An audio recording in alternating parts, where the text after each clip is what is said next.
నేను లెక్చరర్గా చేరా 77లో. 77లో లెక్చరర్ మీరు? లెక్చరర్గా చేరా. ఏ సబ్జెక్ట్ చెప్పేవాళ్ళు సార్? బీఎస్సీ మెయిన్ కెమిస్ట్రీ వాళ్ళకి చెప్పేవాడిని. అప్పుడు తుఫాన్ వచ్చింది. అప్పుడు వైద్యనాథ్ అయ్యర్ కలెక్టర్గా ఉన్నాడు. అవును, ప్రకాశం జిల్లా. 77 తుఫాన్. ఎందుకు 77 తుఫాన్? మేమందరం కూడా ఇక వెళ్ళి ఎవరైతే బాధితులు వారందరిని ఆదుకోవటం, కలెక్టర్తో అప్పుడు పరిచయం. దివిసి ఉప్పెన్ అంటారు అదే కదా? అంటే నేను ప్రకాశం జిల్లా అక్కడ ఉన్నటువంటి నాగులొప్పులపాడు మండలం ఆ సముద్ర తీరంలో పనిచేశాను. సో అప్పుడు కూడా కలెక్టర్ అయితే బాగుంటుంది. ఆయనతో అన్నాను సూచాయిగా, సార్ నేను కూడా సివిల్ సర్వీస్ రాయాలనుకుంటున్నానంటే అని ఇంకొక మాట అన్నాడు. కెమిస్ట్రీతో రాశాను నేను, డోంట్ టేక్ కెమిస్ట్రీ, నువ్వు కెమిస్ట్రీ తీసుకుని పొరపడతావు అని అన్నాడు. కానీ అప్పటికే నేను కెమిస్ట్రీ అని అప్లై చేసి పెట్టాను. Okay okay. సో ముందు పరీక్ష రాశాను. ఫస్ట్ అటెంప్ట్లో ఆడిట్ అండ్ అకౌంట్ సర్వీస్ వచ్చింది. అంటే ఇన్కమ్ ట్యాక్స్ ఒక లెవెల్లో ఉంటాయి, సెంట్రల్ సర్వీస్ అంటారు. కానీ కెమిస్ట్రీలో 25% వచ్చినాయి, మిగతా వాటిల్లో ఎక్కువ వచ్చాయి. మళ్ళీ ఎవరో మీలాంటి వారు చెప్పారు, ఇది ఈదలేవు, ఒక్కొక్క గాఢమైనటువంటి తీవ్రమైన డీప్లో చదవాలి, ప్రతిదీ కూడా మెయిన్ లెవెల్లో చదవాలని. అంటే ఇక అప్పుడు తెలుగు తీసుకున్నా కొంతకాలం. తెలుగులో నేను కాస్త ఎక్కువగా నాకు ఇంట్రెస్ట్ ఉండేది. కొంతకాలం అవధాన్ గారి దగ్గర వచ్చి శిష్యత్వం చేశాను. తెలుగు మీద తెలుగులో మొదలు పెట్టాను.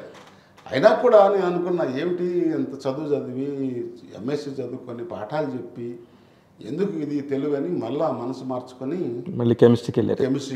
కెమిస్ట్రీకి వెళ్తే ఈసారి ఐపీఎస్ వచ్చింది. మళ్ళీ కెమిస్ట్రీలో 30% వచ్చింది. అరే! సో నేను అనుకున్నా, దీని సంగతి ఏంటో చూడాలి అని వెంకటేశ్వర యూనివర్సిటీలో 10 రోజులు, ఉస్మాన్ యూనివర్సిటీలో 10 రోజులు, ఒక్కొక్క సబ్జెక్ట్ మీద ఒక్కొక్క ప్రొఫెసర్ అథారిటీ ఉంటారు, ఆయన దగ్గరికి వెళ్ళి చెప్పించుకొని రాత్రి మగళ్ళు ఎక్స్ట్రా కష్టపడి పగలంతానేమో ఇది చేసామండి. ఏది పెరేడ్, పోలీస్ ట్రైనింగ్. ఐపీఎస్లో ఆడిట్ అండ్ అకౌంట్స్లో ఉన్నప్పుడే చెప్పాను నేను ఉన్నానయ్యా ఈ సర్వీస్లో, ఎవరో ఖర్చు పెడితే నేను అకౌంట్స్ రాయడం ఏమిటి, నేను ప్రజలకు సేవ చేయాలి, కానీ ఫైండింగ్ ఫాల్ట్, వాళ్ళు చేసిన తప్పులు ఇవన్నీ మంచిదే ఉండాలి, కానీ నాకు యాటిట్యూడ్ కాదు, మైన్ ఈజ్ పెర్ఫార్మింగ్, నేను పని చేయాలి. పని చేయడం అనేటువంటిది మన ఒక వ్యసనం. ఆ రకంగా మళ్ళీ ఐఏఎస్ కొట్టాలి అని చెప్పి మూడోసారి చాలా గట్టిగా ప్రయత్నం చేశాను. జనరల్ కేటగిరీలో వచ్చేసాను. సూపర్. ఐఏఎస్ అయిపోయింది. ఇంకోటి ఏదో పెళ్ళి ఐఏఎస్ అయిన వరకు నేను చేసుకోను అని కూడా చెప్పేశాను. సో ఎన్నేళ్ళు అయింది సార్ అప్పటికి? Next 84, 53, 31 years. సో పెళ్ళి అయిపోయింది. ఇక ఒక సబ్ కలెక్టర్గా వేశారు హాస్పిటల్లో, కర్ణాటక. నా చేతితో 70,000 ఎకరాలు పంచిపెట్టారు. సీలింగ్ అది ఒక మంచి బూస్ట్, పని చేయడం అంటే ఇది అని. సో ఇప్పటికి కూడా వాళ్ళు నేను వెళితే గుర్తుపెట్టుకుంటారు. 85, 86లో జరిగినటువంటివి, 1986, 1986లో. అప్పుడు చాలా మంది ఇక్కడి నుంచి వెళ్ళిన వాళ్ళు కూడా హౌస్పేట ఏరియాలో అంతా తెలుగు వాళ్ళు వెళ్ళారు, ఉండేవారు. క్యాంపులు ఉండేవి, బాలాజీ క్యాంప్, మా ఊరు నుండి చాలా మంది వెళ్ళారు. మన రాజమౌళి గారు వాళ్ళ ఫాదర్ కూడా చాలా, వాళ్ళందరూ అక్కడికి వెళ్ళిన వాళ్ళు. 20 క్యాంపులు ఉండేవి. సో అటు వెళ్ళినప్పుడల్లా ఒక క్యాంప్కి వెళ్ళేవాడిని నేను. ఏదో లంచ్, భోజనం లేకపోతే డిన్నరు ఏదో చేసి వారితో మాట్లాడి, వాళ్ళు చెప్పేవాళ్ళు ఇక్కడ పేదవాళ్ళు ఉన్నారు, వాళ్ళకి ఇవ్వండి, అది చాలా ఇష్యూస్ ఉంటాయి కదా. అంతా ఫీల్డ్ వర్క్. సో ఆ ఏజ్లో ఫీల్డ్ వర్క్ చేయాలి. ఏమైనా తప్పులు చేస్తే కలెక్టర్ ఉన్నాడు చూసుకుంటాడులే, ముందు మనం పని చేయాలి. సో ఈ పొలిటికల్ ఇన్ఫ్లుయెన్స్ వస్తుంది కదా, వాళ్ళు మీరు యూ గో అండ్ కలెక్టర్ గారితో చెప్పుకోండి అనేవాడు. సో నాతో ఆయన మాట్లాడేవాడు. పెద్ద వాస్ట్ ఏరియా, ఇప్పుడు అది ఒక జిల్లా అయింది. కలెక్టర్గా ఉన్న ఏరియా ఇప్పుడు ఒక జిల్లా అయిపోయింది. హొసపేట జిల్లా అయింది. సో ఇది అడ్మినిస్ట్రేటివ్ బ్యాక్గ్రౌండ్. సో ఈ ప్రక్రియలో ప్రభుత్వంతో ఒక ఏర్పడింది. సో నేను కలెక్టర్గా చేశాను మండ్యా. అది మంచి వెరీ పొటెన్షియల్ మండ్యా. అవును, కర్ణాటకలో ఇరిగేషన్ మన ఈస్ట్ వెస్ట్ గోదావరి లాగా చాలా సస్యశ్యామలంగా ఉంటుంది. అప్పుడు 2 మెయిన్ ఇష్యూస్. ఒకటి ఏంటంటే కావేరీ వరదలు వచ్చాయి.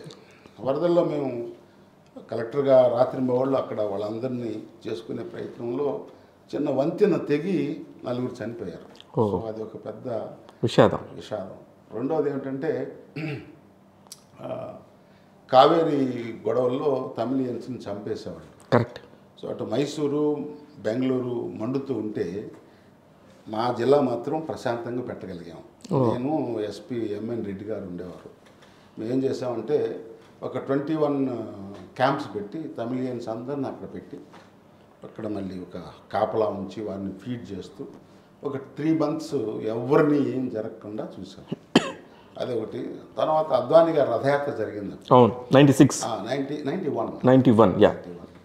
అప్పుడు ఎక్కడ ముస్లిం సమాధులు ఉంటే వాటిని కూల్చేయటం, లేకపోతే చిన్న చిన్న ఇవి మసీదులు ఉంటే కూల్చేయటం, అక్కడ ఉన్నటువంటి సమాధులు అవన్నీ డిస్ట్రాయ్ చేసేవాడు. రాత్రి 1 గంటకు బయలుదేరేవాళ్ళు. నేను ఎస్పీ, ఒక సూపర్ ఇంజనీర్, మంచి సిమెంట్లు ఇసుక వేసుకొని ఎక్కడెక్కడ డ్యామేజ్ చేశారో తెల్లారిపాటికి రిపేర్ చేసేవాళ్ళం. సో ఆ రకంగా వీ యూస్ టు వర్క్. మంచి సాటిస్ఫాక్షన్. ఒక సినిమా చెప్తున్నారు మీరు నాకు. So this is what happened. Cinema కాదు, జరిగిన సంగతి అది. Because I feel very happy. నాకు చాలా ఇప్పటికి కూడా నిన్న మొన్న అడిగినట్టు ఉంటుంది. 91 అంటే నాకు ఎంతో దూరం అనిపించట్లా. సో అట్లా చేసి 92లో జాఫర్ షరీఫ్ గారు మీరు మంచిగా పనిచేస్తూ ఉన్నారు, ఈ బ్యాక్గ్రౌండ్లో తెలుస్తుంది కదా వారికి, రైల్వే మినిస్టర్గా ఉంటే నాకు మీరు కావాలి అని చెప్పి పిఎస్గా స్పెషల్ అసిస్టెంట్గా ఢిల్లీ తీసుకెళ్ళారు. సూపర్.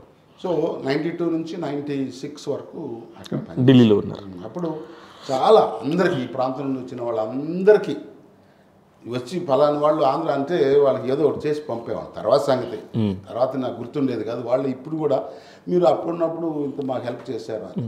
హెల్ప్ చేయడం అనేది కాదు, it is our duty. Humanism, మానవత్వం. ఎవరైనా అవసరంలో ఏమన్నా ఉంటే మన శాయశక్తిలో ప్రయత్నం చేసి వారికి సహాయం చేయాలి అనేటువంటి తప్ప రెండోది లేదు. Because we are blessed. భగవంతుడు మంచి మాట ఉండాల్సినటువంటి వాళ్ళని తీసుకొచ్చి ఎంత స్థానాన్ని కల్పిస్తే నువ్వు చేయాలి కదా.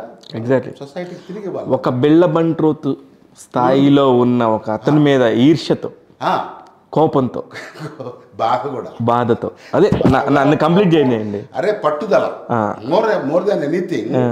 బాధ, ఈర్ష్య, కోపం అవన్నీ అంటే ఇన్సల్ట్.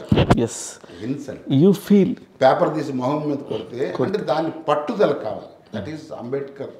తర్వాత కాలంలో నేను అనుకున్నా that is real Ambedkar in me.